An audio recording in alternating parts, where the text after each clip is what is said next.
तो राम राम भाई सभी को। आज है हनुमान जयंती। तो सुबह सुबह फटाफट से नहा धो के मैं भी फटाफट से आ जाता हूँ मंदिर। और मंदिर में आके देखता हूँ कि यहाँ तो हनुमान जी का श्रृंगार चल रहा है, यानी कि पंडित जी हनुमान जी को वस्त्र पहना गए और उन्हें तिलक लगा रहे थे। और जब तक तिलक लग रहा है, अगर आप सनातनी हैं तो कमेंट में जय श्री राम जरूर लिख दीजिए, और अगर नहीं है तो भी लिख दीजिए। और अब देखिए हमारे बाबा कितने सुंदर लग रहे हैं। ये देखो पूरा तैयार हो गए हैं हमारे हनुमान जी महाराज। और फिर उसके बाद मैं आ जाता हूँ घर पे। फिर फटाफट घर से मैं वापस जाता हूँ क्योंकि आरती शुरू हो गई थी। फिर फटाफट से आरती करता हूँ। हनुमान जी की आरती चली रही होती है, पंडित जी भी आरती कर रहे होते हैं और मैं भी उन्हीं के साथ खड़े होकर आरती कर लेता हूँ। फटाफट से हनुमान जी की आरती करता हूँ और फिर आरती करने के बाद मैं आ जाता हूँ घर पर।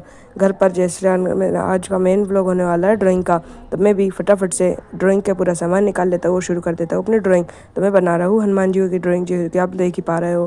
तो ये वाली हनुमान जी की ड्राइंग मेरे को बहुत मुश्किल से मिली है, यानी कि फ़ोटो मैंने अलग लगाई है और इसमें मैं अपनी तरफ से भी कुछ ऐड करूँगा जो कि आप लोग को लास्ट में पता चल ही जाएगा। तो फटाफट से हनुमान जी की ड्राइंग बनाना शुरू कर देता हूँ। फटाफट से हनुमान जी का फेस कंप्लीट हो गया है। अब मेरे को हनुमान जी की पूरी बॉडी को करना है, तो फटाफट से हनुमान जी की पूरी बॉडी कंप्लीट करता हूँ। पहले तो इनका पूरा फेस कंप्लीट हो गया है, फिर इनका वस्त्र। और ये जो दूसरा वाला मोबाइल है ये कभी कभी बंद हो जाता है, इसलिए मेरे को थोड़ा टाइम लग जाता है। और जैसा कि आप लोग को पता है, हमारे जो 9 दिन का व्लॉग चल रहा था, मेरी तबीयत खराब होने के कारण मैं वो नहीं बना पाया था, तो उसको हम लोग जारी रखेंगे थोड़े दिन बाद। अभी करेंगे, मैं उसको भी वीडियो बना रहा हूँ, वो वीडियो बनाए रखिए। अब मैं उसको अपलोड करूँगा थोड़े दिन बाद। तो ये देखिए अब हनुमान जी का इतना काम कंप्लीट हो गया, फेस में पूरी शेडिंग हो गई है। अब जैसा कि बताया आपको, अब थोड़ा सा काम बचा है, यानी कि बुक बना के और कपड़े बनाना है, हनुमान जी की पूरी बॉडी बनानी है। तो चलो फटाफट से काम करते हैं। अब मिलते हैं थोड़ी सी बॉडी बनाने के बाद।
तो भाई हमने थोड़े बहुत काम और कर दिया है।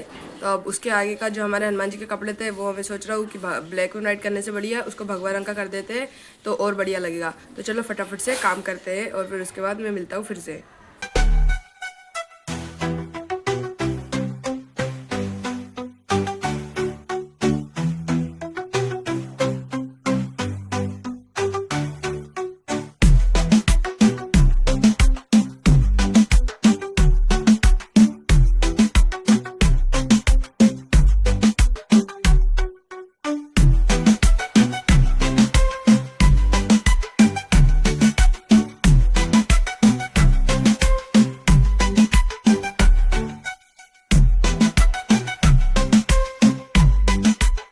तो भाई ये देखो हमारी ड्राइंग कुछ इतनी कंप्लीट हो गई है और ड्राइंग थोड़ी सूनी सूनी लग रही थी हनुमान जी, तो मैंने पीछे उसके उनके मतलब उन हनुमान जी के पीछे राम भगवान माता सीता को ड्रॉ कर दिया है और बैकग्राउंड में पूरा जय श्री राम राम राम राम भगवान का नाम लिख दिया है, जिससे अलग ही रौनक आ गई है। फिर उसके बाद मैं जाता हूँ बाहर घूमने के लिए पापा के साथ, क्योंकि आनंद नगर के आसपास भी बहुत सारे प्रोग्राम हो रहे हैं। तो फटाफट से फिर मैं जाता हूँ रत्नागिरी पे। रत्नागिरी पे भी हनुमान जी का बहुत बड़ा मंदिर है। फिर उसके बाद मैं जाता हूँ आनंद नगर का राम मंदिर।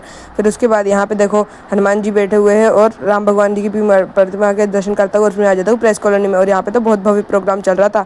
यहाँ पे 1100 स्क्वायर फीट की हनुमान जी की रंगोली बनाई गई है और ये देखो भाई हनुमान जी के पूरे जीवन को दर्शाया गया है। यहाँ पे राम हनुमान जी का जन्म हुआ था। फिर उसके बाद यहाँ पे जब हनुमान जी ने सूर्यदेव को अपने मुंह में निगल लिया था, फिर उसके बाद राम मिलन, और फिर उसके बाद जितने भी मतलब जितने जो ये हनुमान जी ने राम भगवान को अंदर बिठा के रखा ये वाला सीन, और अशोक वाटिका वाला सीन। ये देखो भाई अंदर माता सीता भी दिख रही होगी आप लोग को, वो देखो वो पेड़ के नीचे बैठी हुई है। फिर उसके बाद ये देखो भाई रावण की सोना की लंका भी है और यहाँ पे ये राम सेतु बना हुआ है जो कि ये पूरी वानर सेना मिलके बना रही है। ये देखो भाई वानर सेना राम सेतु बना रही है और ये वो वाला सीन आ जाता है जब लक्ष्मण जी को बाण लग गया था और फिर हनुमान जी जब संजीवनी बूटी लेके आए थे तो द्रोणागिरी पर्वत ही उठा के ले आए थे। फिर उसके बाद यहाँ पे राम भगवान का और पूरा राम दरबार कंप्लीट हो जाता है। फिर उसके बाद भाई यहाँ पे पूरी आतिशबाजी शुरू हो जाती है और भाई यहाँ पे तो 12-1 बजे के आसपास आतिशबाजी हुई। टाइम का तो पता ही नहीं चल रहा था क्या टाइम हो रहा है, क्योंकि भजन भी चल रहे थे। हनुमान जी के भजन सुनते हुए तो आनंद ही आता है। फिर उसके बाद बहुत देर तक आतिशबाजी में ग्राउंड के जितने भी आसपास में जितने भी घर थे सब पे फटाके लगे हुए थे और भाई पूरे फटाके लगातार फूट रहे थे। तो यहाँ पे तो बहुत मज़ा आ रही थी। फिर उसके बाद जब मैं यहाँ पे प्रोग्राम शुरू हो जाता है, यहाँ पे बढ़िया सुंदरकांड वगैरह का पाठ होता है, पूरे हनुमान चालीसा का पाठ होता है और मैं भी यहाँ पे बहुत इन्जॉय करता हूँ। यहाँ पे मेरे दोस्त वगैरह भी मिल जाते तो मैं उनके साथ घूमता हूँ और मस्ती करता हूँ। फिर यहाँ पे देखो राम भगवान के इतनी सुंदर प्रतिमा भी विराजमान की गई है। ये देखो भाई कितनी मस्त लग रही है। और अगर आप लोग भी हिंदू हो और आप लोगों ने भी हनुमान चालीसा मनाई है तो कमेंट में जय श्री राम जरूर लिख देना। और अगर वीडियो पसंद आई है तो वीडियो को लाइक करके चैनल को सब्सक्राइब जरूर कर देना।